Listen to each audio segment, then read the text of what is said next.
আসসালামু আলাইকুম, প্রাণবিন এডুকেশন থেকে আমি সিনিয়র কনসালটেন্ট আশরাফুন্নেসা। আজকে আবারও চলে আসলাম আরো একটি নতুন ভিসা সাকসেস স্টোরি নিয়ে। আজকে আমাদের সাথে আছে ঐশী। সো ঐশী হচ্ছে খুবই লো সিজিপিএ নিয়ে এবং হচ্ছে আইএলটিএস স্কোর মাত্র 5.5 নিয়ে সেজং ইউনিভার্সিটিতে ভিসা পেয়েছে, তাও হচ্ছে নর্মাল এমবাসি ট্র্যাকে। সে এমবাসি ফেস করে ভিসা পেয়েছে, আলহামদুলিল্লাহ। আলহামদুলিল্লাহ। সো আসুন স্টুডেন্টের মুখে থেকে ওর এই টোটাল জার্নি সম্পর্কে এবং ওর অনুভূতি সম্পর্কে আমরা জেনে নেই। কি অবস্থা আপু, কেমন আছো? জি, ভালো আছি। তুমি তোমার পুরো ফুল নেম, তোমার হচ্ছে একাডেমিক যে জার্নিটা আছে এটা আমাদের অডিয়েন্সের সাথে শেয়ার করো। আমার নাম মেহবুবা নওশিন ঐশী। আমি হচ্ছে আইসি থেকে গ্র্যাজুয়েশন করার পরে চিন্তা করছিলাম কোথায় যাব। তখন হচ্ছে আমি অনেকগুলো এজেন্সির দ্বারপ্রান্ত হই, আর তখন হচ্ছে আমি জানতে পারি প্রাণবিনার কথা। ওনাদের অনেকগুলো রিভিউ দেখেছি যেগুলো হচ্ছে কোরিয়ার জন্য অনেক বেস্ট, আর আমি কোরিয়ার এডুকেশন সম্পর্কে অনেক দিন ধরে অনেক উৎসুক ছিলাম। তখন হচ্ছে আমি আশফাকুকে পাই। তখন হচ্ছে আপু আমাকে সঠিক গাইডলাইন দেওয়ার মাধ্যমে আমি আজকের দিনটা দেখতে পারলাম। আমার হাতে এখন ভিসা চলে আসছে, আমি অনেক ভিসাটা দেখো, এই তো this is my visa, Sejong university থেকে। ওকে আপু, তো তুমি তো মোটামুটি একটু সংশয়ে ছিল যে তোমার রেজাল্ট একটু লো ছিল, দেন হচ্ছে আইএলটিএস স্কোর 5.5 থাকার কারণে আমি নিজেও কিন্তু একটু সন্দেহ পোষণ করেছিলাম। যখন সিও স্যার তোমার প্রোফাইল দেখে সাজেশন দিয়েছিল যে তোমাকে সেজংয়ে দিতে, আমি কিন্তু সবার আগে বিরোধিতা করেছিলাম যে সেজংয়ে আমার মনে হয় না হবে। তখন কিন্তু মোটামুটি সিও স্যারই হচ্ছে তোমাকে এনকারেজ করেছিল যে সেজং ইউনিভার্সিটিতে করো, তোমার ইনশাল্লাহ হয়ে যাবে, আর সেজং ইউনিভার্সিটিতে হলে ভিসার পসিবিলিটি হাই থাকবে। তো আলহামদুলিল্লাহ, CEO sir was right, I was wrong. আচ্ছা, যাই হোক, এই প্রথম হচ্ছে আমি নিজেকে হচ্ছে ভুল প্রমাণ করে হচ্ছে অনেক বেশি খুশি। কারণ হচ্ছে আমি মোটামুটি স্যারের সাথে হচ্ছে ওয়ান কাইন্ড অফ তার, যখন সে বলেছে ওর সেজংয়ে অ্যাপ্লাই করবে, তখন আমি স্যারকে বলেছিলাম যে স্যার ওর সেজংয়ে হবে না, এত টাকা অ্যাপ্লিকেশন ফিস দিয়ে অ্যাপ্লাই করবে, মেয়েটা যদি রিজেক্টেড হয় তাহলে হয়তো মন খারাপ হয়ে যাবে, হাসি খুশি মেয়েটা খুব চঞ্চল। সো এটার জন্য আর কি মূলত আমি বলেছিলাম যে যদি রিজেকশন আসে ওর মনটা ছোট হয়ে যাবে। তখন স্যার বলছে ও যদি ইন্টারভিউ ভালো দেয় তাহলে ওর হওয়ার চান্সেস আছে, আর আমি তো আছি। যখন হচ্ছে সেই কথাটা বলে যে সে তো আছে, তখন আমরা মোটামুটি সবাই হচ্ছে একটা রিলিফ ফিল করি। সো স্যারের কথা রেখেছে। জি। ওকে ভাইয়া, আপু ভিসা পেয়ে কিরকম লাগছে এটা আগে বলো। অনেক খুশি লাগছে। আমিও ভাবি নাই যে আমি পাবো, কারণ আমার শুধু লো সিজিপিএ ছিল, প্লাস আমার আইএলটিএসও অত ভালো ছিল না। তো আমি জাস্ট বিশ্বাস করেছি যে না, আমি পাবো। আমার শুরু থেকে পজিটিভ ধারণাই ছিল, আর প্রাণবিন এত আমাকে হেল্প করেছে, তো আমি ভেবেছি যে না, পেয়ে যাবো ইনশাল্লাহ। পেয়ে গেছি। এমবাসি থেকে কি বলেছিল তোমাকে সেটা একটু শেয়ার করো। এমবাসিতেও আমাকে মানে অত পজিটিভ আমি ফার্স্টে ভাবি নাই যে হবে। ওনারা বলতেছিল যে আমার ব্যাংক স্টেটমেন্ট নিয়েও বলতেছিল, যেহেতু অনেক কম টাইমে ব্যাংক স্টেটমেন্ট ছিল।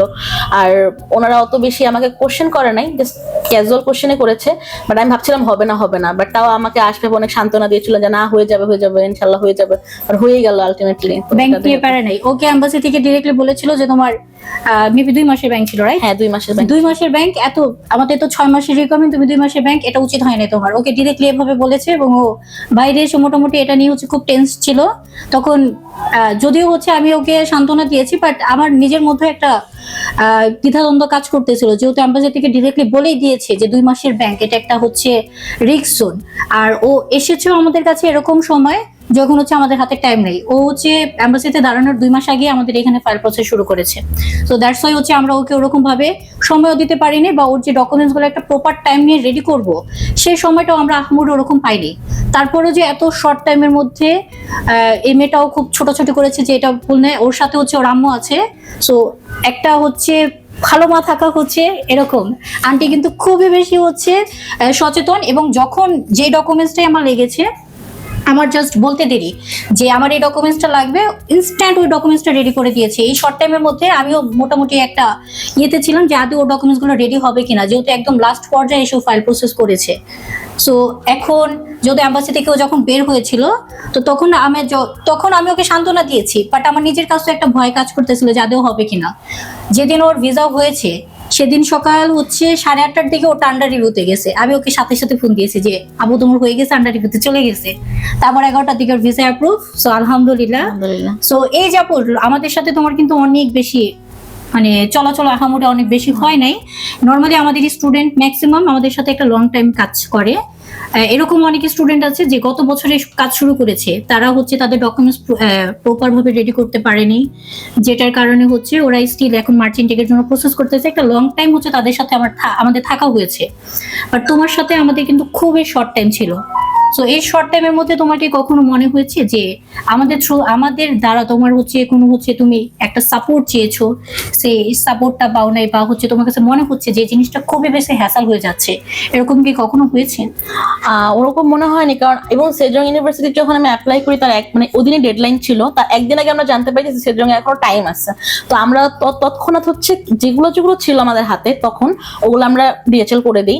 আর এরপরে আপুই বলে যে না, আবার আমরা পরের বারে ডিএচএল করতে পারবো।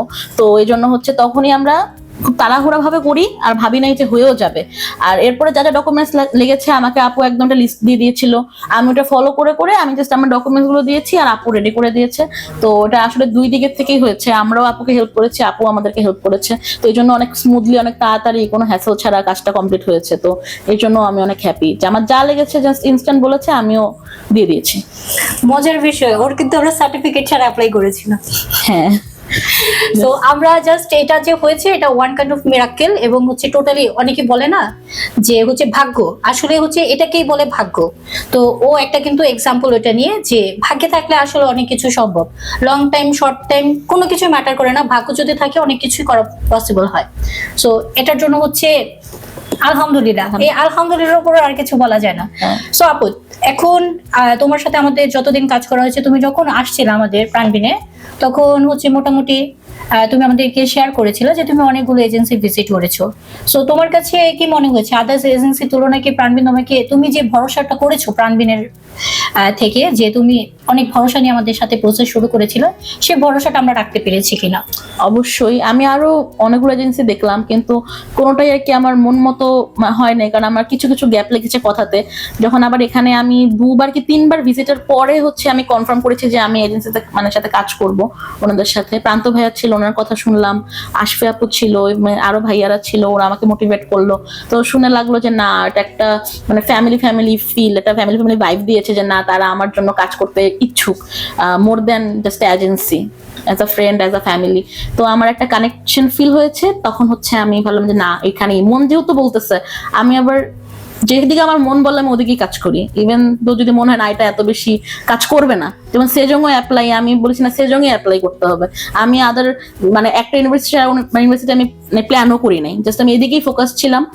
এটাও হয়েছে আলহামদুলিল্লাহ। আল্লাহ চেয়েছে যে আল্লাহ আমার ভিতরে যেটা যেটা বলছে যে করতে হবে ওটাই করতে হবে। এইভাবে আমি প্রাণবিনকে খুঁজে পেয়েছি। প্লাস ওনাদের রিভিউ অনেক ভালো ছিল অনলাইনে। আমি তো অনেকগুলো পেজেস ঘুরেছি, তো ওখানে সবাই বলছিল যে ওনাদের ভিসা হয়েছে বা ওনাদের থ্রুতেই হয়েছে। তো আমি ভাবলাম যে না, তাহলে গো ফর ইট, যাই দেখি কেমন হয়। ভালোই হয়েছে, তো আমি অনেক হ্যাপি। Thank you.